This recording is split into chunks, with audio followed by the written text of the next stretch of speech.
Hi, hello, good morning. Today we are going to discuss about lymph node cytology. So let's move into first slide. So superficial lymph nodes which are significantly enlarged can be easily aspirated by fine needle aspiration cytology technology we call FNAC. There are numerous causes of lymphadenopathy.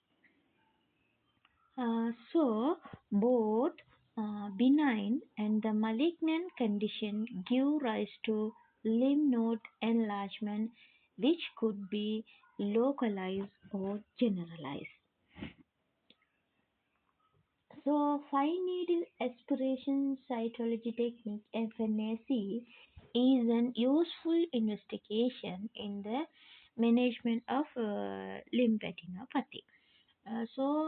Normally the smears, air dried and wet fixed smears are preferred from the nodal aspirate. Handling of smears and staining techniques are similar to thyroid cytology. You can refer if you need the thyroid cytology. So the cytological features will crunch the diagnosis of number of benign and the malignant conditions. So let's move into the one by one we will discuss. So when we consider the benign reactive hyperplasia, so benign reactive hyperplasia is a self-limited condition. So therefore it's a self-limited. The aspirate consists of a large number of mature small lymphocytes and scattered relative larger immature lymphocytes that have originated from a germinal center of the follicle. So there are several macrophages we call histiocytes. So here the benign reactive hyperplasia is a self-limited condition. And other thing we can, when we consider the aspirate, it contains large number of mature small lymphocytes. Lymphocyte we can divide into two types: larger lymphocyte and smaller lymphocyte. So, under benign reactive hyperplasia condition, we can see the small lymphocyte, but it is matured one. And other thing, it's contain larger number. And sometimes we can see scattered larger immature lymphocytes also. So when we consider the lymphadenitis, lymphadenitis could be a acute or chronic. So this is we can divide into two, acute or chronic. So acute lymphadenitis is associated with the pain. So acute condition when we consider which is painful, but chronic one not like that. So aspirate will show a larger number of mature small lymphocytes. So benign condition also, here also we can see mature small lymphocytes and uh, scattered larger immature lymphocytes and the macrophage. So benign condition, that means previous one, or the benign reactive hyperplasia and the lymphadenitis, we can see in the spirit mature small lymphocyte large number. Another thing, scattered large immature lymphocytes also we can see, and other thing the macrophage histiocytes also we can see. The, but monocytes and the plasma cell will be seen in certain type of chronic lymphadenitis. So how to differentiate the acute and the chronic lymphadenitis? So we can see in both acute and chronic condition, mature small lymphocytes, large numbers, and also larger immature lymphocytes we can see, and plus the macrophage also we can see. But rather than this, how to differentiate the especially monocytes and plasma cell we can observe under chronic conditions. Dense aggregated of neutrophils are seen in acute lymphadenitis due to the bacterial infection. So, rather than in acute condition, if it is bacterial infection, we can see in acute in lymphadenitis. So, large number of aggregated dense neutrophils. So, when we consider the tuberculosis lymphadenitis, there are variable number of epithelioid cells. So here we can see other one histiocytes and Jan cells. So normally Jan cells we call Langhans Langhans cancers. So the background of the smear often shows necrotic debris. So these are the condition with bacterial infection or the tuberculosis lymphadenitis. So when we consider next one, immunoblastic reactions. So immunoblastic reactions such as angioimmunoblastic lymphadenopathy. So is difficult to differentiate from a T cell lymphoma. So sometimes some cases of angioimmunoblastic lymphadenopathy progress to lymphadenoma. So here immunoblastic reaction that's it's called angioimmunoblastic lymphadenopathy. Sometimes it may convert to lymphoma, right?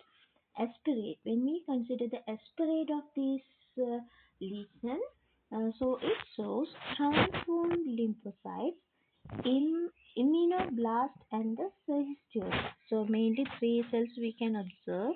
One is transformed lymphocytes, immunoblast, and histiocytes. So the diagnosis has to be established by histological examination of the lymph nodes. So when we consider the lymphoma, so you can see the progress how it's come. The lymphoma is primary neoplasm of lymphoid tissue. Lymphomas are broadly divided into two groups. One is non-Hodgkin lymphoma, Hodgkin lymphoma. When we consider the non-Hodgkin lymphoma, aspirate is usually cellular and consists of atypical lymphocyte with scanty cytoplasm and also irregular nuclei. So by using these features, we can divide or identify non-Hodgkin lymphoma. In some instances, the nucleoli are prominent. So you can see in some conditions nucleoli. But other one, when we consider the uh, uh, Hodgkin lymphoma, needle aspirate. So that means here also we can use FNAC. So needle aspiration so scattered red uh, Sternberg cells mixed with a variable number of reactive lymphocytes, so histiocytes, eosinophil, and plasma cells. So here you can see the uh, scattered red Sternberg cells. Here you can see like the picture, normal cell and the abnormal cells you can see. So next one, metastatic carcinoma. So here most of the time the aspirate shown a dirty background consists of blood and the necrotic debris. There will be a cohesive sheets of atypical epithelial cell with a larger nuclei. So here we can see the cohesive sheets of atypical epithelial cells uh, and which contain the larger nuclei. The glandular differentiation may be seen in adenocarcinoma. So when we consider the adenocarcinoma, we can see the glandular differentiation, and at the same time squamous carcinoma we can see this carotenoid cells. So these are the uh, features of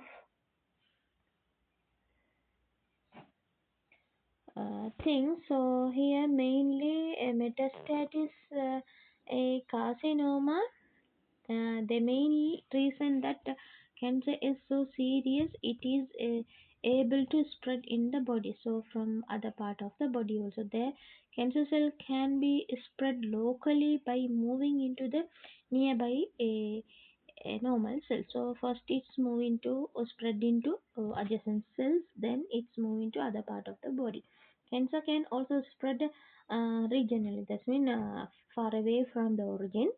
So to nearby lymph nodes, or tissue and organ. So and it can spread to the distinct part of the body. When this happen, it's called metastatic cancer. So for many type of the cancer, it's also called stage 5. So that's it's stage 4 cancer. So the process by which cancer cells spread to other part of the body is called the metastasis.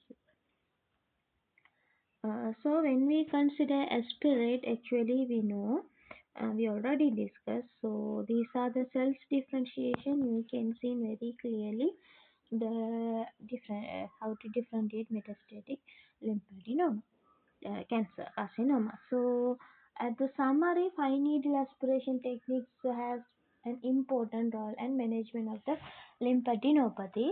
So normally lymph node aspirate has to be carefully handled to obtain the accurate results. Staining of the smear is equally important. So laboratory procedures need to be correctly followed in every step to differentiate the stages, because we all know, we will discuss there are very few minute changes we can observe from one um, type to other type. So when we are all the procedure should be followed accurately, then only accurately and correctly, then only we can differentiate one is from other. Otherwise what happens is lead to false positive or false negative results.